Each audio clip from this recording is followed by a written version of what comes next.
Vous regardez 64 minutes comme tous les vendredis, c'est Allons-y Franco, l'actualité vue par les médias francophones.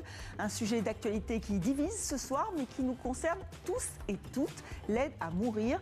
La Belgique encadre l'euthanasie et le suicide assisté depuis plus de 20 ans, le Québec depuis plus de 10 ans, et la Suisse l'interdit, mais autorise le suicide assisté. C'est donc au tour de la France de légiférer sur ce sujet ô combien sensible. L'aide à mourir, est-ce une avancée pour la société? On en débat avec mes invités. Guy Medfort, bonsoir. Bonsoir. Vous êtes journaliste au Monde.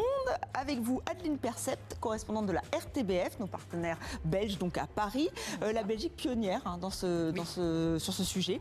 Et nous sommes avec Raphaël Miro, notamment correspondant pour Le Devoir, un quotidien canadien. Là aussi, le Canada, le Québec ont beaucoup avancé sur ces questions. Pierre Kroll n'est pas avec nous, mais notre caricaturiste préféré nous a envoyé des dessins en lien avec ce débat. Donc merci à lui et merci à vous d'être là.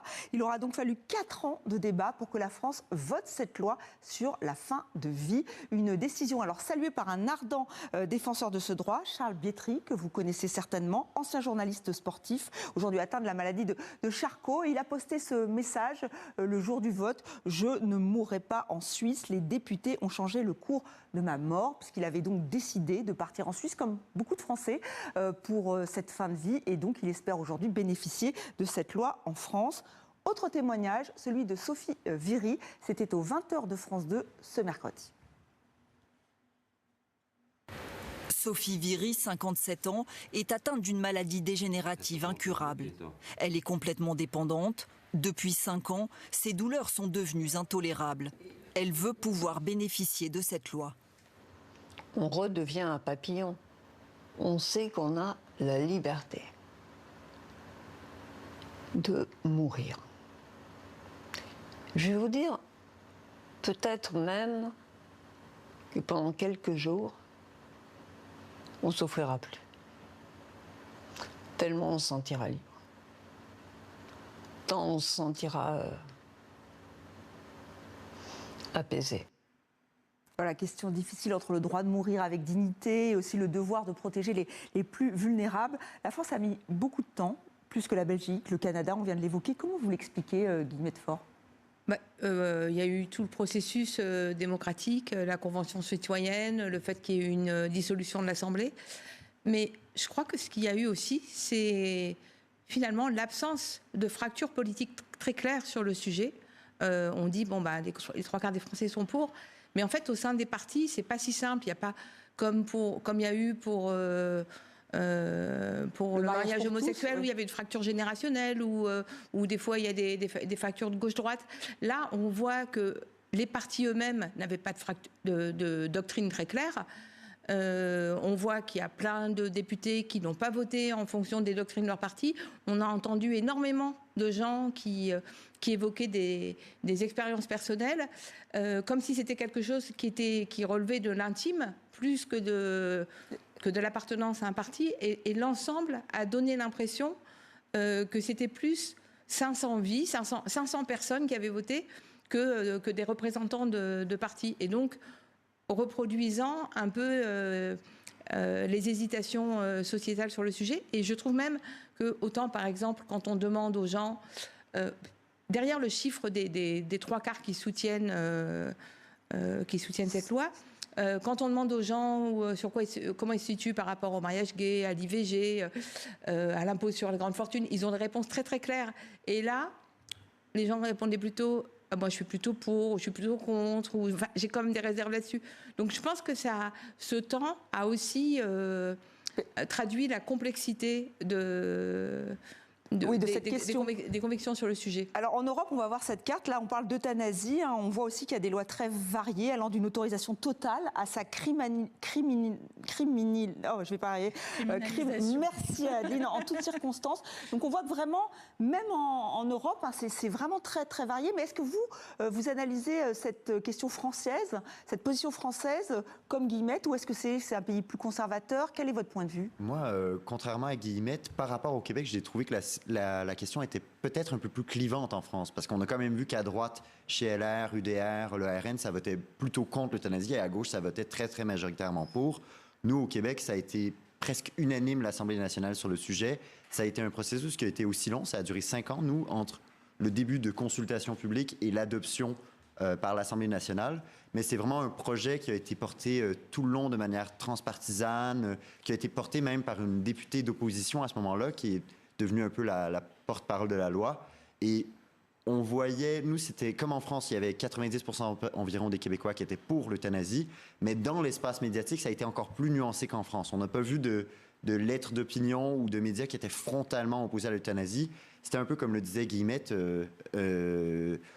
je suis plutôt pour avec réserve, je suis plutôt contre, mais je suis ouvert.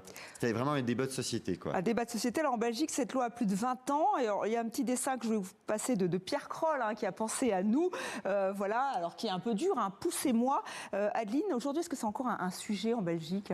Non, pas vraiment. C'est pas un sujet en Belgique. Il y a donc la loi, elle date de 2002 et il y a à peu près tous les ans le même nombre de personnes qui font cette demande, entre 3500 et 4500 personnes. Pour connaître un peu quelques cas, c'est vraiment un acte qui est souvent, qui est toujours accompagné en fait par la famille, qui est très souvent accompagné par un médecin très investi de la demande jusqu'à l'acte final, et parfois même par des prêtres. Et pour répondre à votre question précédente, moi je pense beaucoup que la France est toujours imprégnée de la culture du catholicisme, même si beaucoup de gens aujourd'hui ne se disent pas croyants, etc. Je pense que toujours la France est la fille aînée de l'Église, et que sur ces questions-là, la France reste quand même avec des réflexes très conservateur par rapport à d'autres pays. Et l'Église catholique s'est exprimée sur la question. Effectivement, elle ne voit pas d'un bon œil cette loi. Richard Verly nous a rejoint, correspondant Europe pour le média en ligne suisse Blick. Richard, c'est vrai que la Suisse, c'est alors pas d'euthanasie, ça c'est clair et net, mais suicide assisté, et depuis très longtemps finalement. Mais c'est une sorte de flou, c'est ça ? Oui, absolument. Alors d'abord, c'est pas vrai pour tous les cantons suisses. Le canton emblématique, celui d'ailleurs où souvent des Français se rendent pour mettre fin à leur jour, c'est le canton de Zurich. Et effectivement, il y a toujours eu dans la législation une forme de flou pour permettre, je dirais, des accommodements. Quand vous dites il n'y a pas d'euthanasie, on peut quand même s'interroger. En réalité, à un moment donné, on met fin à ces jours. C'est toujours la volonté du patient, mais c'est quand même un geste médical entouré par des associations. Il y a une polémique, par contre, en Suisse, qui est assez nourrie par la présence de Français nombreux qui viennent mettre fin à leur jour depuis on va voir plusieurs... ce chiffre. 158 Français ont eu recours au suicide assisté en Suisse et en Belgique en 2025. Et en Suisse, ça a donné lieu à la polémique, le mot est un petit peu fort, mais en tout cas à un débat sur le thème « Devons-nous devenir le mouroir de l'Europe ?» Est-ce que c'est ce qu'on veut ? Et il y avait même un mouvement pour proscrire les étrangers qui viendraient pour cela. Donc voilà, sinon, je dirais, on s'accommode bien, le canton de Zurich, des gens d'autres cantons y vont, et c'est vrai qu'il y a une frontière entre catholiques et protestants, puisque ce droit à mourir, il est né dans les cantons protestants. Alors, fin de vie, c'est aussi une bataille sémantique, vous l'avez rappelé, euthanasie, suicide assisté. Est-ce que vous comprenez qu'au niveau même des mots choisis, ça soit aussi important et aussi fort, Guillemette ? Moi, par exemple, je suis allée en Oregon. L'Oregon a été le premier État à autoriser le suicide assisté en 1997. J'y suis allée pour les 10 ans, en 2007.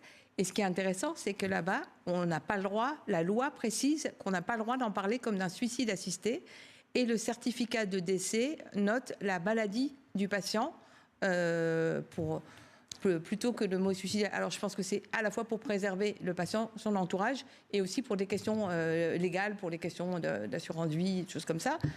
Mais ce qui frappe, c'est que la différence de l'Oregon, par exemple, avec la France, c'est l'administration. C'est la question de est-ce que la personne doit s'administrer seule ou pas. Et c'est là où il y a toute une sorte de casse-tête avec une présence médicale qui aide la personne a administré, mais qui n'administre pas.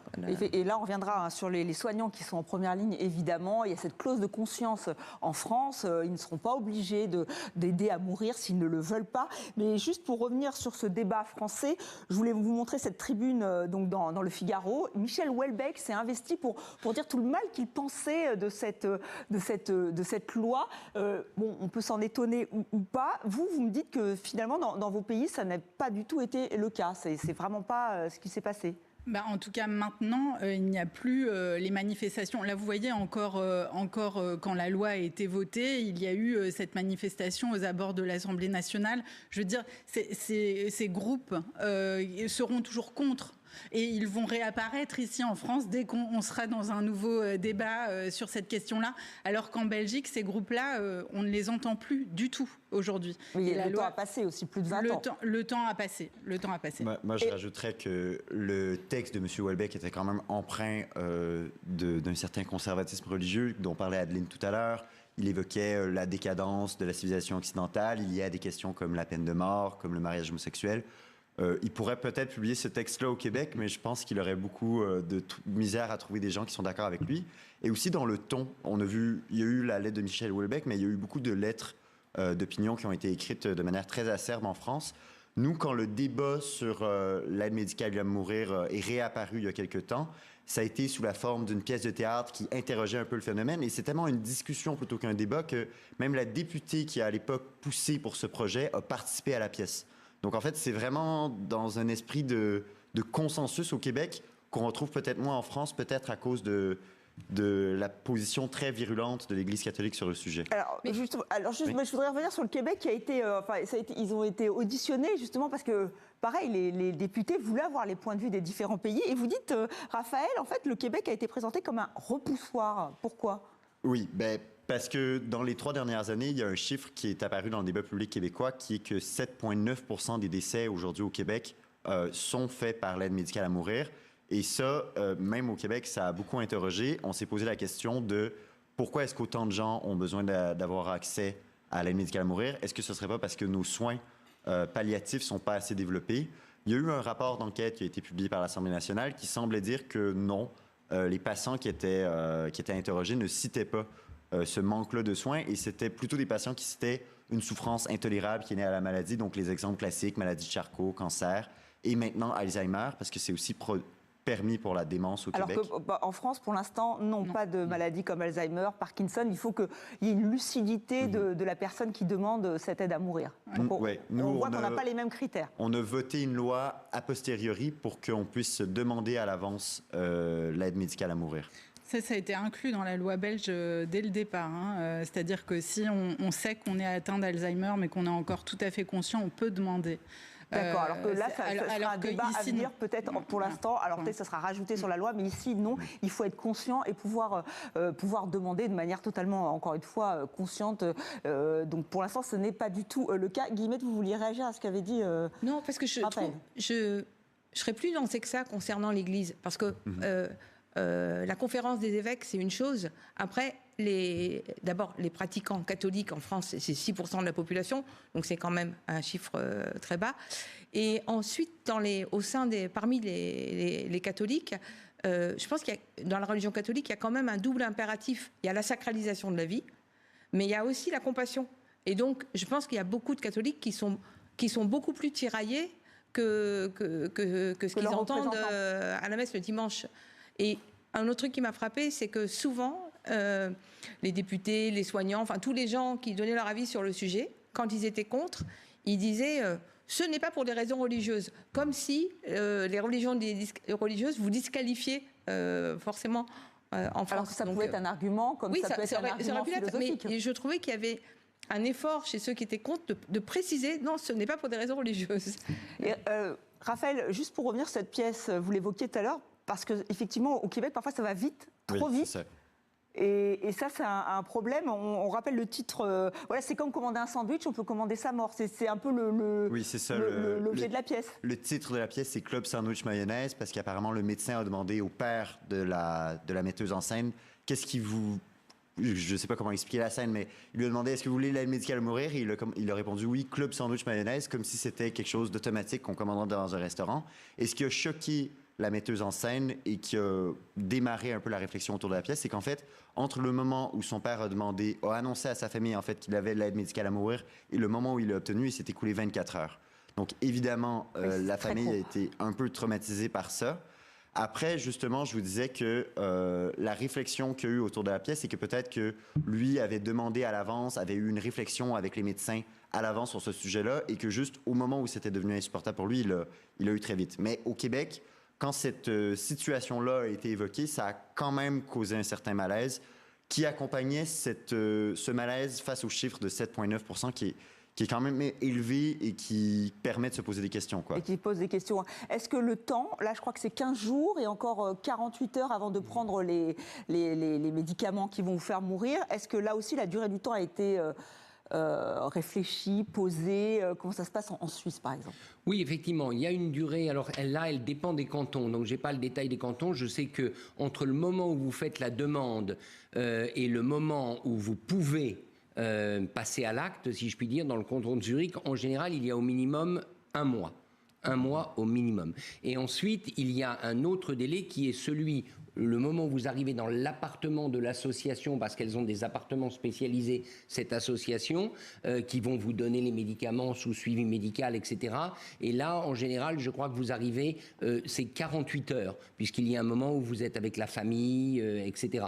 Donc, c'est assez codifié. Mais d'un autre côté, moi, ce qui me frappe surtout, la différence, et là, je crois que c'est une différence sociétale, c'est qu'en Suisse, et on peut peut-être le regretter, il n'y a pas de débat public. Il y a eu peu de débats publics sur ce sujet. Parce qu'on est parti du principe que c'était une nécessité sociale et qu'il fallait donc trouver une réponse à un besoin social. En France, on le sait bien, sur tous les sujets, il y a du débat.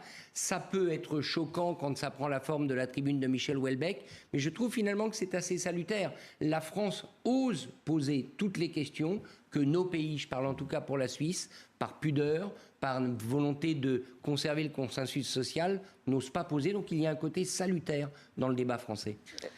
Moi, je voudrais revenir aussi sur ce que disait Sophie Viry tout à l'heure quand elle parlait de liberté. Quand j'étais en Oregon, donc c'était pour les 10 ans de la loi, en fait, sur toutes les ordonnances qui avaient été faites de produits létaux, seulement un tiers des personnes les avaient pris. Et en fait, j'en parlais aux gens de la structure qui s'occupaient de les distribuer, et ils disaient, en fait, les gens, quand ils ont le produit, même s'ils ne le prennent pas, ils ont l'impression de reprendre le contrôle sur leur maladie. Et c'était une autre chose qui m'avait frappée, c'est quand je leur avais demandé, mais est-ce que vous avez identifié quel est le profil de ce tiers de personnes qui ne prend le médicament par rapport aux autres, enfin les produits létaux plutôt que parler de médicaments. Et il m'avait dit, mais en fait, ça n'a rien à voir avec la douleur, c'est un profil psychologique de gens qui aiment avoir l'impression qu'ils gardent le contrôle sur leur vie. Oui, garder le contrôle sur sa vie. Et alors, aujourd'hui, ils en sont il y a 2 tiers des personnes qui le demandent, qui prennent ces produits, mais il y en a quand même un tiers qui font la demande de cette ordonnance et qui ne les ingèrent pas. Voilà, le suicide assisté est donc légalisé dans 9 États américains, Oregon, Washington DC, Vermont, Maine, enfin je pourrais tous les... Hawaï, Colorado, Californie. Donc vraiment, il y a beaucoup d'États quand même, enfin beaucoup, 9 États, c'est peut-être pas, mais il y a quand même 9 États américains qui ont franchi qui ont décidé d'aider à mourir. Il y a un très bel article, une très belle enquête dans votre journal, Le Monde, et cette citation que j'ai trouvée très belle, il faut être à la place du malade pour comprendre le lien souvent ténu entre l'envie de vivre et l'envie de mourir. C'est Foued, il a 69 ans, il s'en explique. Il explique vraiment comment on peut passer d'un instant à l'autre, de croire on va résister, puis non, en fait, de mourir. Et donc, peut-être que ça permet d'avoir le contrôle de sa vie, d'avoir ces fameuses pilules. Je voulais vous faire écouter Louis Bouffard, qui est coprésident de l'association Les Éligibles et leurs aidants. Avec cette loi, on crée 2 catégories de population. Une catégorie de population jeune, en bonne santé, qui, si elle fait une tentative de suicide, va être ranimée, ou finalement toute la société va être présente pour redonner à cette personne l'envie de vivre. Et une deuxième catégorie de population où finalement, quand on est éligible, c'est-à-dire atteint d'une affection grave et incurable, eh bien la demande de mourir, elle sera jugée compréhensible et quelque part attendu quelque part. Voilà, il y a 2 questions que j'aimerais voir avec vous. C'est la place des soignants et effectivement ce qui vient d'être évoqué, c'est-à-dire que des personnes vulnérables ou âgées sentent qu'on les pousse en fait à mourir parce que parce que c'est trop compliqué pour leurs aidants. Est-ce que ça, c'est pas un risque? Moi, je pense que il faut faire très attention avec ce genre de choses, mais on ne pousse personne à faire cette demande.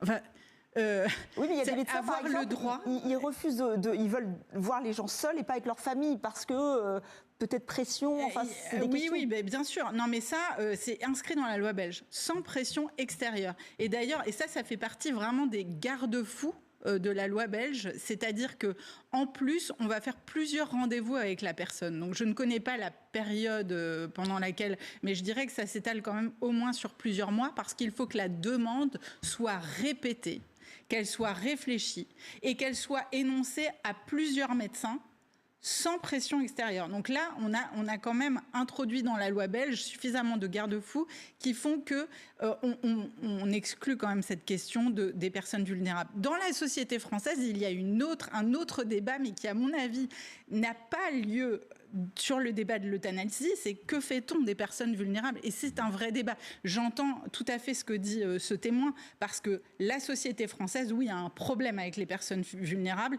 et peut-être qu'on ne les protège pas assez, mais à mon avis, c'est un autre débat de société, et il faut probablement séparer les deux. Alors juste sur cette clause de conscience pour les soignants, parce qu'on voit qu'il y a 2 camps qui, en France en tout cas, ceux qui défendent les soins palliatifs et qui ont peur que effectivement cette loi les fasse passer,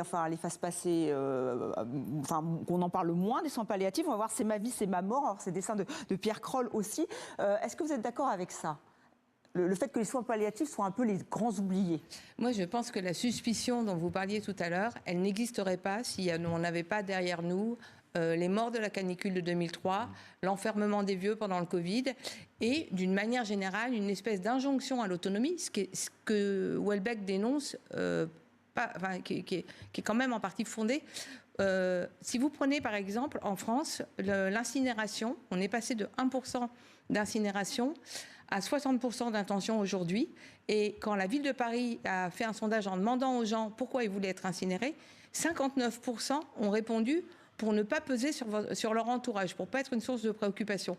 Et donc, ce que craint, par exemple, le député communiste Stéphane Peu, qui a voté contre, il dit, moi, en Seine-Saint-Denis, je vois bien qu'il y a plein de vieux qui, au moment d'aller en EHPAD, ont peur du coût qu'ils vont être pour leur famille.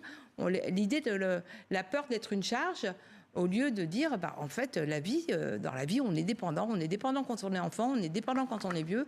L'idée d'être cette espèce de culte de l'autonomie, il est un peu pervers, quoi. Donc moi, je pense qu'il y a quelque chose de fondé dans cette inquiétude. Alors très brièvement, oui, c'est très juste, et c'est l'une des raisons pour laquelle en Suisse l'euthanasie est interdite, alors que le suicide assisté est légal depuis des décennies. C'est parce qu'on est dans un système d'assurance santé privée en Suisse, comme aux États-Unis, et vous imaginez bien que les assurances privées n'ont pas envie de vous garder longtemps dans une maison de retraite et longtemps en situation de dépendance. Et c'est précisément pour éviter, à l'époque il y avait eu un débat, pour éviter que ces sociétés d'assurance privée fassent pression sur les familles pour, en gros, éliminer vos parents âgés et en très mauvaise santé. On voit qu'il y a beaucoup de questions encore à aborder. Merci à vous 4 d'avoir participé à Allons-y Franco. C'est la fin de cette émission. Je vous retrouve demain. Restez sur TV5 Monde.